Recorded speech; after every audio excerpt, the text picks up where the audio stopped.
Karnataka. I, Arushi Seth, and my colleague, Dr. Padamdev Mishra, are your hosts for the evening and shall accompany you on the journey of the landing event from power descent start to touchdown.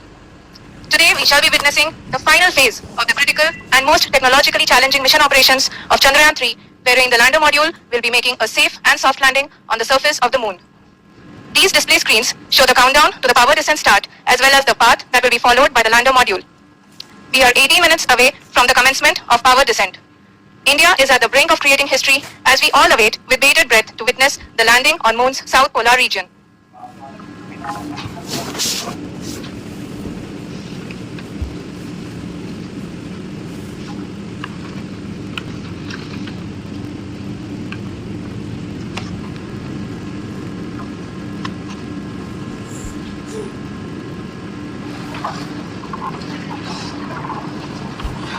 ISRO का पहला moon mission Chandrayaan one अक्टूबर 2008 में PSLV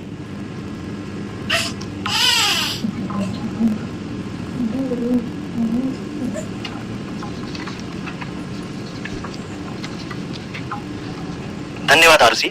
अगर मैं सही मायने में कहूं तो अंतरिक्ष का कोई भी मिशन हो और चाहे किसी भी देश के द्वारा संचालित किया जा रहा हो, इसरो मिशन की निश्चितता और अनिश्चितता के बीच बहुत ही महीन अंतर होता है, जिससे कि एक मिशन सफल या असफल होता है। लेकिन ना हम थके ना हम हारे। हमने पिछली कमियों को सुधारते हुए आज पूरी तरह से आश्वस्त किया है कि लैंडर मॉड्यूल निश्चित तौर पे चंद्रमा की सतह पर सेफ और सॉफ्ट लैंडिंग करेगा। सभी दर्शकों की जानकारी के लिए अब हम इसरो के अब तक के सभी लूनर मिशन को संक्षिप्त विवरण प्रस्तुत करेंगे। जी हाँ, इसरो का पहला मून मिशन चंद्रयान-1 अक्टूबर 2008 में पीएसएलवी रॉकेट के द्वारा सफलतापूर्वक प्रक्षेपित किया गया था। चंद्रयान-1 ने चंद्रमा की सतह पर पानी की खोज करके पहले ही इतिहास रच चुका है। यही कारण है कि आजकल विश्व के तमाम अंतरिक्ष वैज्ञानिक और स्पेस एजेंसियां चंद्रमा को और करीब से जानने के लिए उत्सुक दिख रही हैं। अगर हम बात करें चंद्रयान-2 की, जो इसरो का दूसरा मिशन है, जुलाई 2019 में इसरो के सबसे ताकतवर रॉकेट LVM-3 द्वारा सफलतापूर्वक प्रक्षेपित किया गया था। और आज भी लगभग 4 साल बाद यह चंद्रमा के 100 किलोमीटर के सर्कुलर ऑर्बिट में घूमते हुए बहुत ही उत्तम क्वालिटी का डेटा प्रदान कर रहा है। मिशन के प्रारंभ में इसकी आयु 1 साल निर्धारित की गई थी, परंतु LVM-3 द्वारा बहुत ही सटीक इंजेक्शन और मिशन मैनेजमेंट की वजह से चंद्रयान-2 काफी लंबे समय तक कार्यरत रहेगा। अब तक चंद्रयान-2 चंद्रमा के लगभग सभी भागों का चित्र ले चुका है। इसका एक बहुत ही महत्वपूर्ण पेलोड OHRC यानी कि ऑर्बिटर हाई रेजोल्यूशन कैमरा विश्व का सबसे बेहतरीन कैमरा है, जो कि चंद्रमा की सतह का लगातार पिक्चर भेज रहा है। अब मैं आरुषि जी से निवेदन करूंगा कि वो आप लोगों को इसरो के वर्तमान मिशन चंद्रयान-3 के बारे में बताएं। अभी आपने मिश्रा जी के द्वारा सुना इसरो के अब तक के लूनर मिशंस का विवरण।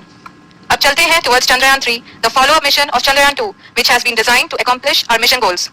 The primary objective of Chandrayaan-3 mission is the demonstration of safe and soft landing on the lunar surface. This demonstration is a critical aspect for ISRO's future interplanetary missions. In addition to this, the mission objectives also include demonstration of roving capability and conduction of in situ scientific experiments on Moon's surface. Carried on the shoulders of India's heaviest rocket LVM-3 on the 14th of July, Chandrayaan-3 was placed in the precise elliptic parking orbit of size 170 by 36,500 kilometers. ISRO, in its mission plan of following the incremental trajectory approach, carried a total of 5 earthbound maneuvers. The fifth apogee raising maneuver, which took place on the 25th of July, placed the spacecraft in an orbit of 250 by 1,27,000 kilometers. At the early hours of 1st August, the translunar injection was carried out, after which the composite module began the final leg of its long journey of nearly 3,84,000 kilometers for its rendezvous with the Moon. The TLI was a key step in the mission, enabling the spacecraft to escape Earth's gravitational pull and travel to the Moon. An orbit of 288 by 3,69,328 kilometers was achieved at the end of the translunar injection. जी हाँ, translunar injection किसी भी interplanetary mission के लिए बहुत ही आवश्यक परंतु कठिन operation होता है। इस सफल मैन्यूवर के बाद चंद्रयान-3 पृथ्वी से दूर निकलकर चंद्रमा के प्रभाव क्षेत्र में एक हाइपरबोलिक ट्रैजेक्टरी के द्वारा पहुंचाया गया। पुनः 5 अगस्त 2023 को लूनर ऑर्बिट इंसर्शन के द्वारा चंद्रयान-3 को 160 किलोमीटर के पेरीलून और 18,000 किलोमीटर के अपोलून के साथ चंद्रमा के इलिप्टिकल ऑर्बिट में स्थापित कर दिया गया। TLI की तरह LOI भी एक बहुत जटिल ऑपरेशन होता है। इसमें हमें यह ध्यान देना आवश्यक होता है कि उपग्रह के वेगमान को एक निश्चित बिंदु से घटाया जा सके, अन्यथा उपग्रह चंद्रमा के प्रभाव क्षेत्र से बाहर निकल जाएगा। LOI के सफलतापूर्वक परिचालन के बाद चंद्रयान-3 की कक्षा को 4 बार और परिवर्तित किया गया। इस दौरान चंद्रमा की अधिकतम ऊंचाई को घटाकर 160 किलोमीटर कर दिया गया। इस पूरी प्रक्रिया में प्रोपल्सन मॉड्यूल का लगभग 755 किलोग्राम ईंधन का उपयोग हुआ और चंद्रयान-3 के वेगमान को लगभग 850 मीटर प्रति सेकंड कम कर दिया गया। लैंडर मॉड्यूल को लगभग 150 किलोमीटर के सर्कुलर ऑर्बिट में स्थापित करने के बाद 17 अगस्त 2023 को प्रोपल्सन मॉड्यूल से अलग कर दिया गया। पुनः लैंडर मॉड्यूल के ऑर्बिट को मॉड्यूल दुष्ट मैन्यूअर्स के द्वारा 150 किलोमीटर के सर्कुलर ऑर्बिट से घटाकर 25 गुणे 130 किलोमीटर के एलिप्टिकल ऑर्बिट में स्थापित कर दिया गया। इस दौरान यह भी सुनिश्चित कर दिया गया कि 800 न्यूटन के चारों थ्रेडेबल थ्रस्टर्स पावर डिसेंट के समय किसी भी चुनौती का सामना कर सकें। लैंडर मॉड्यूल इस ऑर्बिट में 4 दिन तक चंद्रमा की परिक्रमा करता रहा ताकि इसके सभी सब सिस्टम को पावर डिसेंट से पहले कार्यात्मक रूप से वेरीफाई और वैलिडेट किया जा सके। इस दौरान चंद्रयान 2 और लैंडर मॉड्यूल की आपस में बातचीत भी हो चुकी है। और संक्षेप में अब तक की यात्रा की बात करें तो लैंडर मॉड्यूल अब तक 21 बार पृथ्वी के और लगभग 120 बार चंद्रमा का चक्कर लगा चुका है और इस पूरी यात्रा में लगभग 55 लाख किलोमीटर की यात्रा भी पूरी कर चुका है। अब तक के इस पूरे अभियान में यह भी सुनिश्चित किया गया कि सारे ऑर्बिट मैन्यूअर्स इस प्रकार किए जाएं कि लैंडिंग साइट पावर डिसेंट की शुरुआत से ही लैंडर के ऑर्बिटल प्लेन में बना रहे। That is true indeed. We have arrived at the crucial juncture wherein the orbit plane contains the desired landing site at the start of power descent. We are also happy to announce that live images from the Chandrayaan 3 lander imager camera is being received continuously. The demonstration of soft landing on the moon's surface is no ordinary feat due to the innumerable challenges and complexities involved. The lander velocity has to be killed from nearly 6,048 kilometers per hour without any aid from the thin and tenuous moon's atmosphere. The lunar dust at the time of landing and the craters and boulders scattered over the moon's surface make it further complicated to achieve this. The new and improved Chandrayaan 3 design has been built after envisaging all the scenarios which the lander module can encounter. With several software improvements, provision for full level redundancies, a plethora of special tests, namely the integrated hot test, integrated cold test and lander leg drop tests were carried out for the lander module. The success of these tests has provided great confidence in the performance of all the onboard sensors, propulsion system and associated guidance, control and navigation algorithms. The key findings during the tests have been able to improve the overall system performance. The largely unexplored south pole of the moon has been chosen as the intended landing site since there is a possibility of finding ice and other minerals which would be vital resources for future explorers. Apart from continuing investigations pioneered by Chandrayaan 1 and Chandrayaan 2, the Chandrayaan 3 mission will also provide invaluable data to the science community around the world. Let us give our viewers a glimpse on the configuration of Chandrayaan 3 mission.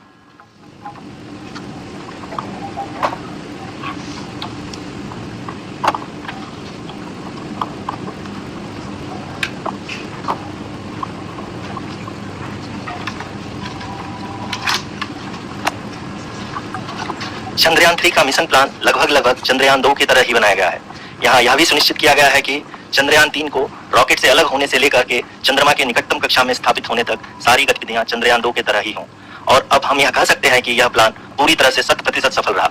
हालांकि lander module के sensors और propulsion system को इस तरह से मजबूत किया गया है कि लैंडर पावर डिसेंट के समय किसी भी आपदा से बाहर आकर के मिशन के मुख्य उद्देश्य को पूरा कर सके।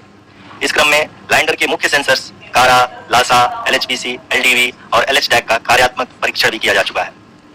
LDV जो कि पूर्णतः स्वदेशी तकनीकी से बनाया गया एक नया सेंसर है, इसका मुख्य कार्य लैंडर के वेलोसिटी को तीनों अक्षों में कंप्यूट करना है। पावर डिसेंट के दौरान लैंडर के सटीक पोजीशन और वेलोसिटी का ज्ञान होना बहुत ही आवश्यक है। लिराव यानी laser inertial referencing and accelerometer package इस कार्य को पावर डिसेंट के दौरान बखूबी निभाएगा। ट्रैजेक्टरी जनरेशन जो कि चंद्रयान 3 मिशन के लिए बहुत ही अहम है, क्योंकि हर ऑर्बिट मैन्यूवर के बाद यह सुनिश्चित किया जाता है कि लैंडर की मिशन ऑब्जेक्टिव को ना बदले। इस क्रम में मैं यह भी आपको बता दूं कि ऑर्बिट डिटर्मिनेशन जो कि उपग्रह के पोजीशन और वेलोसिटी को बहुत ही एक्यूरेटली बताता है, एक बहुत ही कठिन और जटिल कंप्यूटेशन और एस्टिमेशन होता है। यहाँ यह भी जानना महत्वपूर्ण है कि चंद्रयान 2 का OHRC पेलोड अब तक काफी ऊंचे स्तर का डैम्प प्रदान किया है, जिसके फलस्वरूप लैंडिंग साइट की सीमा को बढ़ाकर 4 गुणे 2.4 किलोमीटर कर दिया गया है, जो कि पावर डिसेंट के दौरान सॉफ्ट लैंडिंग कराने में काफी सहायक सिद्ध होगा। Apart from the sensors, Chandrayaan 3 is equipped with a suite of sophisticated payload instruments. While Chandrayaan 1 and Chandrayaan 2 orbiter have provided abundant remote sensing data of moon, equally important are the on-site localized measurements that provide ground truths. Lander and rover have payloads which are completely new and will perform in situ analysis of lunar surface. The two spectroscopes on rover, APXS and LIBS, will actively measure the surface elemental abundances at the landing location and surrounding area. The lander carries a seismometer ILSA that can sense impact events and lunar quakes. The thermal probe CHAST will measure the temperature profile and thermal conductivity of moon's regolith. The Rambha payload will carry out lunar ionosphere studies, while the laser retroreflector array shall be a passive location indicator for future spacecraft equipped with laser altimeter. The propulsion module has not been left behind, and an experimental shape payload has been added to it as a value addition. It will help in understanding the nature and characteristics of water-rich planets and will also aid in the future study of potentially habitable exoplanets. We are minutes away from the start of power descent. The entire power descent shall be carried out by the onboard autonomous landing sequencer or ALS, which is a series of instructions preloaded to the lander module. These instructions include the commands to be executed, data to be collected and analyzed, and decisions to be made and executed autonomously throughout the powered descent. जी हाँ, अब हम power descent के बहुत ही करीब आ चुके हैं। हम आपको बताते चलें कि पावर डिसेंट को कुल 4 चरणों में बांटा गया है। सबसे पहले आता है रफ ब्रेकिंग फेज, जिसमें लैंडर की ऊंचाई को चंद्रमा की सतह से 30 किलोमीटर से घटाकर 7.4 किलोमीटर कर दिया जाएगा।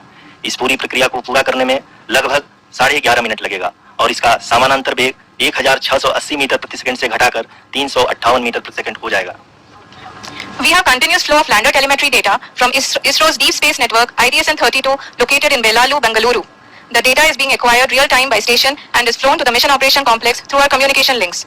In addition to it, we also have support from ESA and JPL DSN stations. There will be no ground intervention once the ALS takes charge. The preparation for today's event had started 48 hours before, wherein various pre-selections and uplinking of parameters for the autonomous landing sequence were carried out. The whole descent is divided into 4 phases: the rough braking phase, the attitude hold phase, fine braking phase, and the local navigation phase or the terminal descent phase.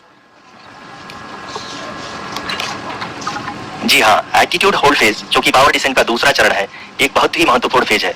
इस 10 second के small duration के दौरान lander के 2 महत्वपूर्ण sensor कारा और Lasa lander की ऊंचाई की गणना करेंगे।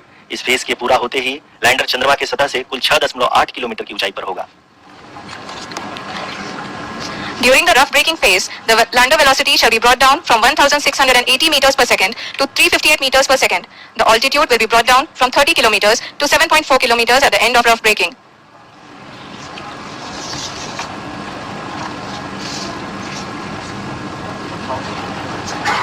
Currently, we can see the scientists are analyzing the lander data. जी हाँ, हम ये देख सकते हैं कि मिशन ऑपरेशन कॉम्प्लेक्स रूप में बैठे सभी वैज्ञानिक ये जो ही डेटा देख रहे हैं वो डीप स्पेस नेटवर्क IDSN-32 के द्वारा प्रोवाइड किया जा रहा है। और अगर हम अब बात करें पावर डिसेंट के तीसरे चरण का, जो कि फाइन ब्रेकिंग फेज होगा, जिसमें लैंडर लैंडिंग साइट से जस्ट 800 मीटर की ऊंचाई पर वर्टिकली होगा, इस चरण को पूरा होने में लगभग 3 मिनट लगेंगे और इस चरण के पूरा होते ही लैंडर की वेलोसिटी लगभग शून्य हो जाएगी। The scientists here at ISTRAC are glued to their systems, analyzing all sorts of complex data. We are very close to the power descent, to the start of the power descent phase. जी हाँ, अगर हम अब बात करें power descent के चौथे और अंतिम चरण का, जो कि लोकल नेविगेशन फेज या टर्मिनल डिसेंट फेज भी कहा जाता है, इस दौरान लैंडर के 2 इंजन बंद कर दिए जाएंगे और लैंडर के सेंसरों द्वारा इसके हाइट और वेलोसिटी की गणना इनर्शियल नेविगेशन को भेज दिया जाएगा। इस दौरान लैंडर 150 मीटर की ऊंचाई को प्राप्त करने के बाद कुल 131 सेकंड लगाएगा। इस पड़ाव पे आने के बाद पुनः लैंडर 22 सेकंड के लिए हवरिंग करेगा।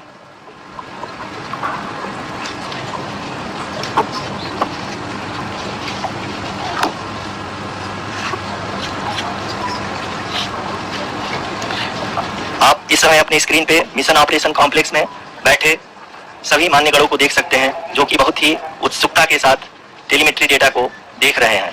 अभी हम लोग पावर डिसेंट शुरू होने से जस्ट कुछ ही पल दूर हैं।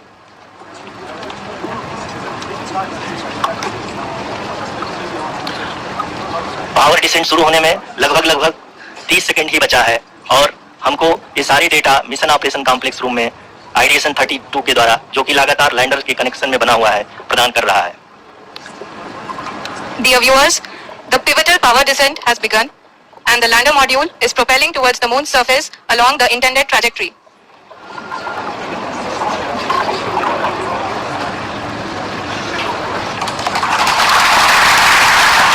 जी हाँ, अब हम देख सकते हैं रफ ब्रेकिंग फेज की शुरुआत हो चुकी है। During this rough braking phase, the lander velocity shall be brought down from 1680 meters per second to 358 meters per second.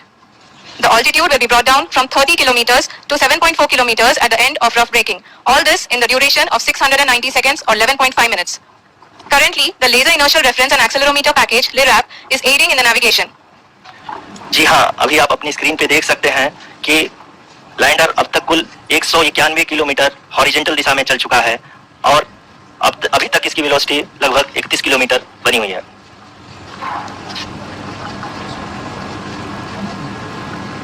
The lander module has traveled a distance of approximately 228 kilometers.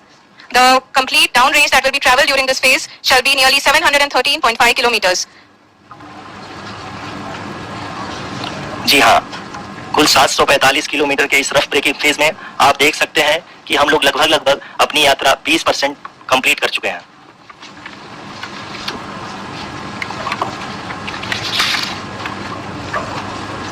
Power descent की यह शुरुआत हम कह सकते हैं कि बहुत ही सटीक और सही हुई है, जिसमें लैंडर अपने वेगमान को अनुमानित तरीके से घटा रहा है। The altitude of the lander module will reduce from 7.4 kilometers to 6.8 kilometers during the next phase, which is going to be the attitude hold phase. We can currently see that the altitude of the lander module is nearly 31 kilometers. ROCC अभी हम इस ground race को देखते हुए कह सकते हैं कि रफ ब्रेकिंग फेज की शुरुआत बहुत ही अच्छे तरीके से हुई है। आप ये देख सकती हैं कि जो भी प्रोजेक्टेड ग्राउंड रेस है उसी पे अपना लैंडर मॉड्यूल आगे चलते हुए बढ़ रहा है। अभी तक ये देखा जा सकता है कि लैंडर मॉड्यूल लगभग 370 किलोमीटर 36 दिशा में चल चुका है। The mission operations team is analyzing the data. We can all see the seriousness and the concentration with which each and every parameter of the lander module is being analyzed. The performance so far seems to be nominal. जी आरुषि, चूंकि ALS activate किया जा चुका है, इसलिए ground से कोई commanding नहीं की जा रही है। इस दौरान आपके स्क्रीन पे सारे डेटा इसरो के डीप स्पेस नेटवर्क से रियल टाइम में आ रहे हैं। इस मिशन में सेकंड और थर्ड ऑर्डर गाइडेंस पॉलिनोमियल का प्रयोग हुआ है, जो कि इनर्शियल थ्रस्ट और एंगल के हमेशा सुनिश्चित करेगा। During the entire descent, there is no ground intervention as the ALS has taken charge. The preparation for today's event had started nearly 48 hours before, wherein various pre-selections and updating of parameters were done. We can see that the vertical velocity of the lander module has been brought down. It is continuously coming down. And the ALS had already been initiated 1 hour before the scheduled time of the power descent start. Following this, the throttleable engine electronics module, the TECM, was switched on and lander was oriented to the favorable attitude. जी हाँ, आप अपनी screen पे देख सकते हैं कि lander module जिसकी शुरुआत में वेलोसिटी 1680 मीटर पर सेकंड थी, लगभग 1150 मीटर पर सेकंड हो चुकी है, जो कि एक बहुत ही मैजेस्टिक शुरुआत कही जा सकती है इस रफ ब्रेकिंग फेज के लिए।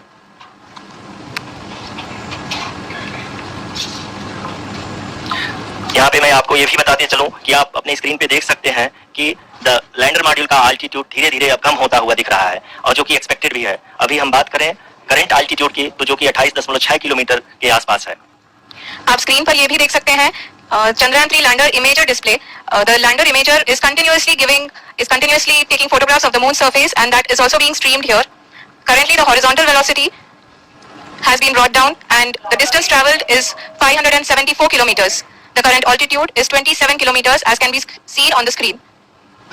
जी हाँ, करीब अपने आधे सफर को पूरा करते हुए इस रफ ब्रेकिंग फेज में लैंडर बहुत ही आगे की तरफ बढ़ते हुए अपनी ऊंचाई को घटा रहा है। अगर आप बात करें तो लैंडर की ऊंचाई चंद्रमा के सतह से लगभग 27 किलोमीटर से नीचे हो चुकी है, करीब 26.7 किलोमीटर के आसपास है। The next phase after the rough braking phase is the attitude hold phase, which will be for a duration of nearly 10 seconds. The lander will be oriented such that both the altimeters will be looking exactly towards the moon surface.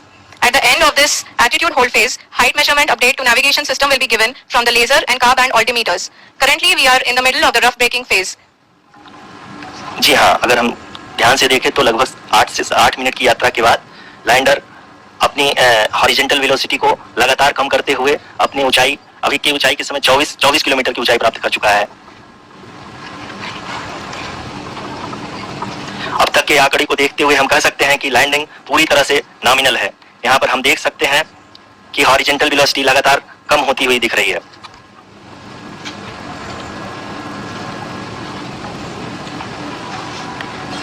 The altitude of lander from ground is currently 22 kilometer, which is again going to be coming down, and that is expected. For the viewers who have joined now, we are in the power descent phase, and we are in the rough braking phase, which is the first phase of the power descent. We have currently traveled a down range of 697 kilometers, and the down range that has to be traveled during this phase is 713.5 kilometers.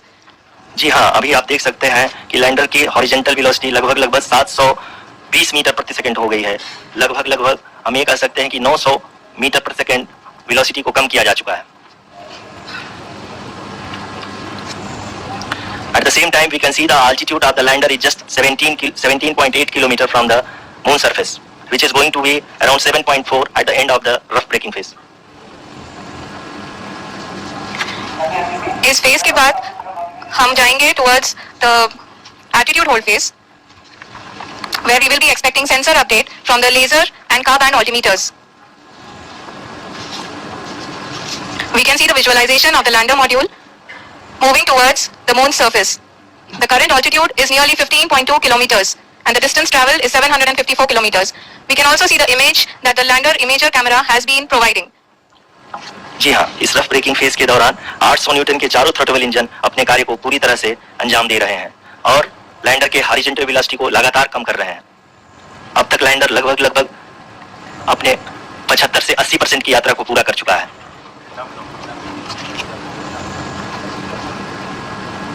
After the rough braking and the attitude hold phase, we shall be having the fine braking phase, which will continue for nearly 3 minutes. The whole phase is being driven by the autonomous landing sequencer and there is no intervention from ground. जी हाँ आरुषि, अभी आप अपनी screen पे देख सकती हैं कि जो करंट आल्टीट्यूड है चंद्रमा की सतह से लगभग 10 किलोमीटर के आसपास है। जी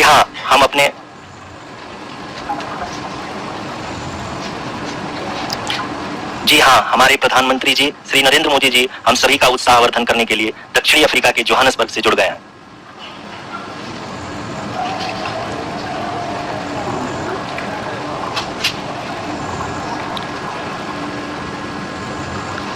Yes, we are privileged to have with us Honorable Prime Minister of India, Shri Narendra Modi ji, who has joined us from South Africa's Johannesburg to encourage us.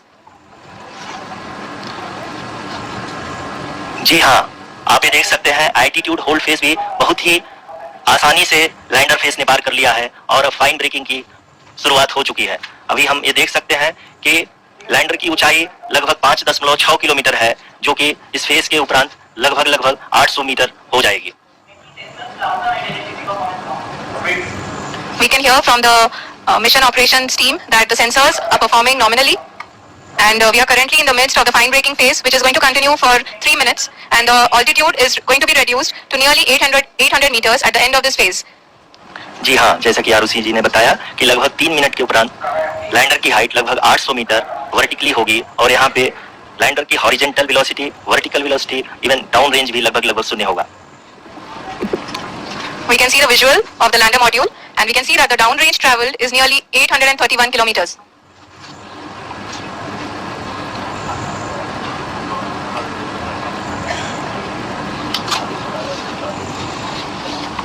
जी हाँ, आप अपनी स्क्रीन पे देख सकते हैं कि लैंडर की ऊंचाई अब चंद्रमा की सतह से लगभग 3 किलोमीटर से कम हो चुकी है।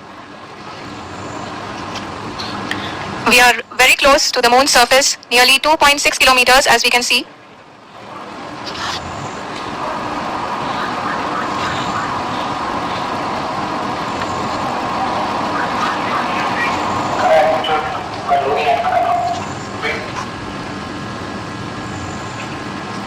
जी हाँ, अभी आप देख सकते हैं कि लैंडर की ऊंचाई लगभग 1 किलोमीटर के आसपास है।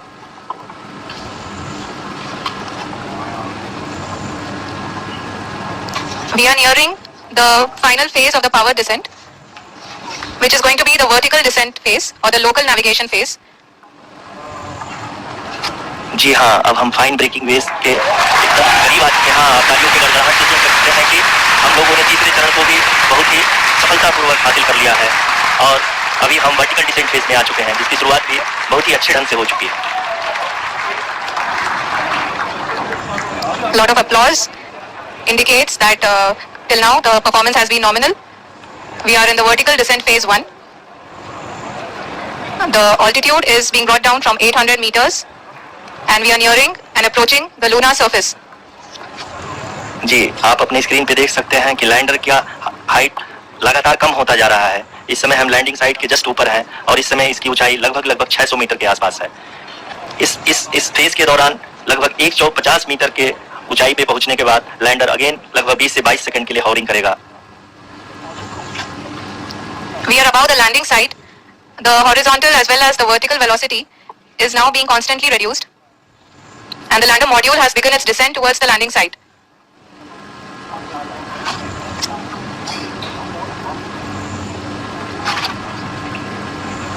जी हाँ, आप अपने स्क्रीन पे देख सकते हैं ये जो पथ निर्धारित किया गया है, लैंडर पूरी तरह से उसी को ही फॉलो कर रहा है। इस समय हम लगभग 200 मीटर की हाइट से भी कम आ चुके हैं।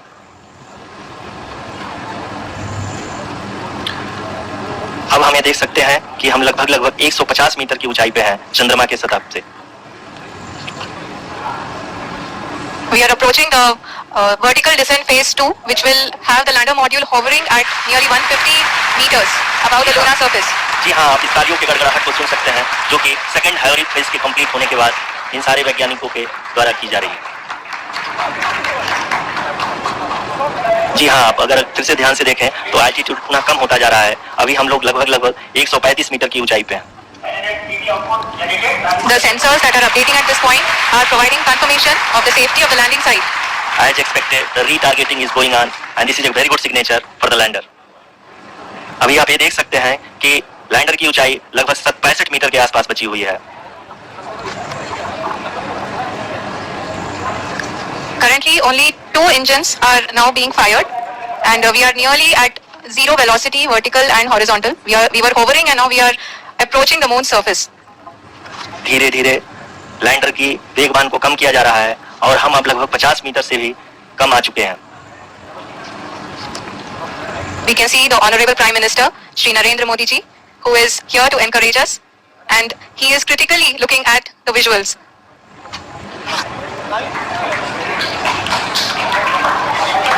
जी हाँ, आप अपनी स्क्रीन पे देख सकते हैं कि हम lander module People are applauding and are all waiting to hear from the Secretary Department of Space and Chairman ISRO, Shri S. Somnath. Lander module पूरी तरह से सेफली और सॉफ्टली चंद्रमा की सतह पे लैंड हो चुका है। ये हम लोगों के लिए बहुत ही गर्व की बात है। हिंदी में एक कहावत है कि चंदा मामा दूर के, लेकिन अब हम ये कह सकते हैं कि चंदा मामा अपने घर के। बहुत ही उम्दा। The hard work of the entire ISRO community has come to fruition.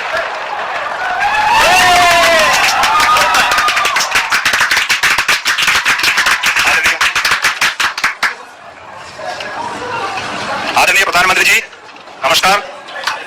Sir, we have achieved soft landing on the moon. India is on the moon. Sir, I request our Honorable Prime Minister to address us and bless us. Thank you, sir.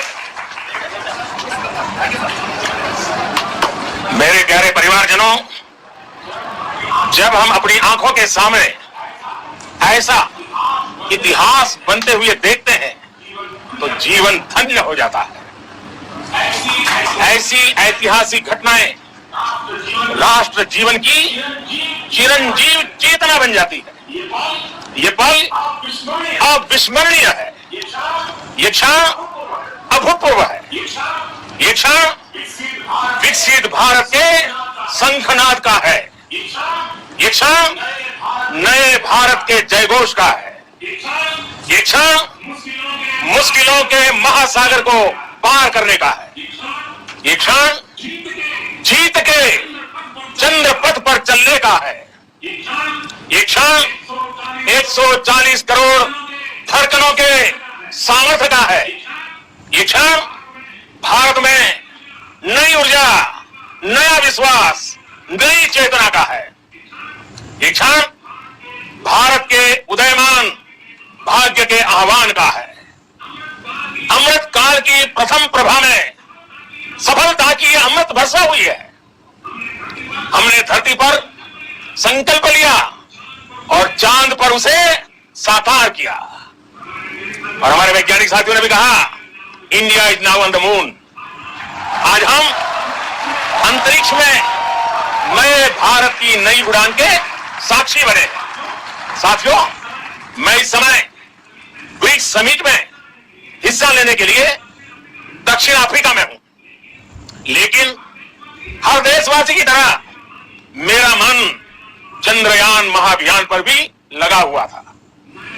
नया इतिहास बनते ही हर भारतीय जश्न में डूब गया है, हर घर में उत्सव शुरू हो गया है। हृदय से मैं भी अपने देशवासियों के साथ, अपने परिवारजनों के साथ इस उमंग और उल्लास से जुड़ा हुआ हूं। मैं टीम चंद्रयान को, इसरो को और देश के सभी वैज्ञानिकों को जान से बहुत बहुत बधाई देता हूं, जिन्होंने इस पल के लिए वर्षों तक इतना परिश्रम किया है। उत्साह, उमंग, आनंद और भावुकता से भरे इस अद्भुत पल के लिए मैं 140 करोड़ देशवासियों को भी कोटि कोटि बधाइयां देता हूं। मेरे परिवारजनों, हमारे वैज्ञानिकों के परिश्रम और प्रतिभा से भारत चंद्रमा के उस दक्षिणी ध्रुव पर पहुंचा है, जहां आज तक दुनिया का कोई भी देश नहीं पहुंच सका। अब आज के बाद से चांद से जुड़े मिथक बदल जाएंगे, कथानक भी बदल जाएंगे और नई पीढ़ी के लिए कहावतें भी बदल जाएगी। भारत में तो हम सभी लोग धरती को मां कहते हैं और चांद को मामा बुलाते हैं। कभी कहा जाता था चंदा मामा बहुत दूर के हैं, चंदा मामा बहुत दूर के हैं।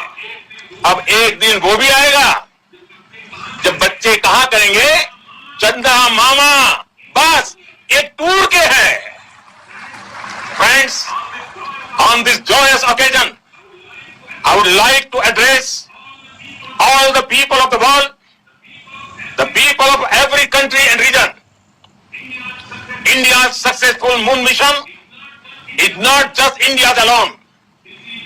This is a year in which the world is witnessing India's G20 presidency. Our approach of one earth, one family, one future is resonating across the globe. This human-centric approach that we present and that we represent has been welcomed universally. Our moon mission is also based on the same human-centric approach. Therefore, this success belongs to all of humanity, and it will help moon missions by other countries in the future. I am confident that all countries in the world, including those from the global south, are capable of achieving such feats. We can all aspire for the moon and beyond. मेरे परिवारजनों, चंद्रयान महाअभियान की उपलब्धि भारत की उड़ान को चंद्रमा की कक्षाओं से आगे जाएगी। हम हमारे सौर मंडल की सीमाओं का सामर्थ्य परखेंगे और मानव के लिए ब्रह्मांड की अनेक संभावनाओं को साकार करने के लिए भी जरूर काम करेंगे। हमने भविष्य के लिए कई बड़े और महत्वाकांक्षी लक्ष्य तय किए हैं। जल्द ही सूर्य के विस्तृत अध्ययन के लिए ISRO Aditya L1 mission launch करने जा रहा है। इसके बाद शुक्र भी इसरो के लक्ष्यों में से एक है। गगनयान के जरिए देश अपने पहले ह्यूमन स्पेस फ्लाइट मिशन के लिए भी पूरी तैयारी के साथ जुटा है। भारत बार बार यह साबित कर रहा है कि sky is not the limit. साथियों, साइंस और टेक्नोलॉजी देश के उज्जवल भविष्य का आधार है। इसलिए आज के इस दिन को देश हमेशा हमेशा के लिए याद रखेगा। यह दिन हम सभी को एक उज्जवल भविष्य की ओर बढ़ने के लिए प्रेरित करेगा। यह दिन हमें अपने संकल्पों की सिद्धि का रास्ता दिखाएगा। यह दिन इस बात का प्रतीक है कि हार से सबक लेकर जीत कैसे हासिल की जाती है। एक बार फिर देश के सभी वैज्ञानिकों को बहुत बहुत बधाई और भविष्य के मिशन के लिए ढेरों शुभकामनाएं। बहुत बहुत धन्यवाद।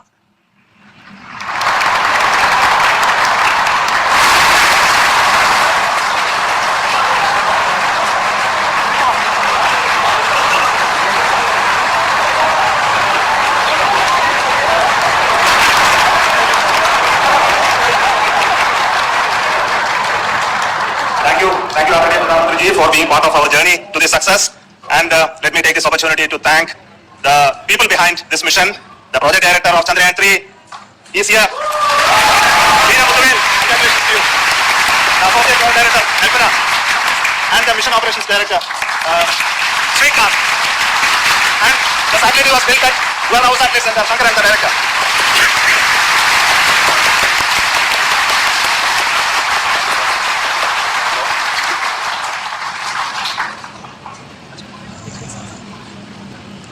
It's a great moment of happiness on behalf of team.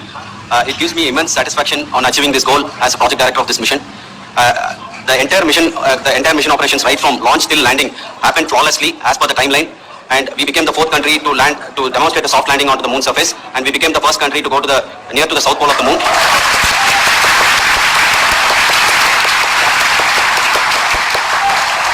I take this opportunity to thank navigation guidance and control team, propulsion team, sensors team, and all the mainframe subsystems team who have brought success to this mission. I also take the opportunity to thank the Critical Operations Review Committee for thoroughly reviewing the mission operations right from launch till this date. The target was on spot because of the review process. I also thank the ISRO higher management, right from Chairman ISRO, Director URSC, and all the center directors and higher ISRO officials. And finally, my thanks to the Chandrayaan 3 project executives spread across the ISRO centers. Thank you. Mission Director Srikanth. It gives me immense pleasure to be part of Chandrayaan 3 and acting as mission director. I would like to thank each and every team member who has supported in carrying out all the mission operations flawlessly. And I would like to thank my senior management, Chairman ISRO, Director URSC, my senior colleagues and my team members for carrying out and supporting all the things carrying out in a proper way. Thank you very much. Associate Project Director Kalpana. Good evening to all. This will remain the most memorable and happiest moment for all of us, for our team Chandrayaan 3. We have achieved our goal flawlessly. From the day we started rebuilding our spacecraft after Chandrayaan 2 experience, it has been breathe in, breathe out Chandrayaan 3 for our team. And starting from the reconfiguration to all the special tests and the simulations we have conducted meticulously, and this has been possible only because of our immense effort from our Chandrayaan 3 team, and of course with the guidance from our Chairman ISRO, our directors and all our experts. With all this, it has been possible. Thank you one and all. Thank you for all the minutest help which has been provided from all the areas of departments. Thank you. Thank you.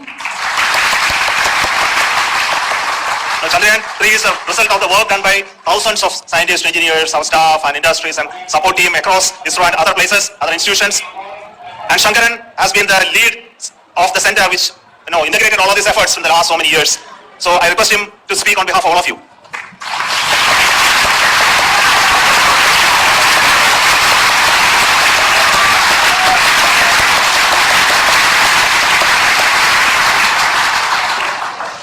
Thank you very much for the affection that has been displayed today now. Today, we have achieved what we set out to achieve in 2019. It was delayed by about 4 years, but we have done it. When Chandrayaan 3 was launched, after the separation of the spacecraft from launch vehicle, I said, I will speak the rest of the things after the soft landing. So here I will take a couple of minutes to tell the tremendous amount of effort that has been put in by the entire project team. When I say project team, it is not just only the project director and associate project director. Of course, they are the face of the project. They have been living, sleeping, eating, breathing Chandrayaan for the last 4 years. They have been supported by such a large number of people, particularly in the navigation, guidance and control area, propulsion system. This area, the amount of effort that has been put by people, the number of simulations that have been done, the number of reviews they have gone through, the amount of criticism they faced and overcome that. It is, as a person who has been watching this for the last 4 years along with them, my heart goes out for them. The amount of effort is tremendous. That is what ISRO is all about. That is what our organization has taught us to do. Now today this success has put us even more higher responsibility, as the Honorable Prime Minister was telling, because we have set the bar now so high. Nothing less spectacular than this is going to be inspiring.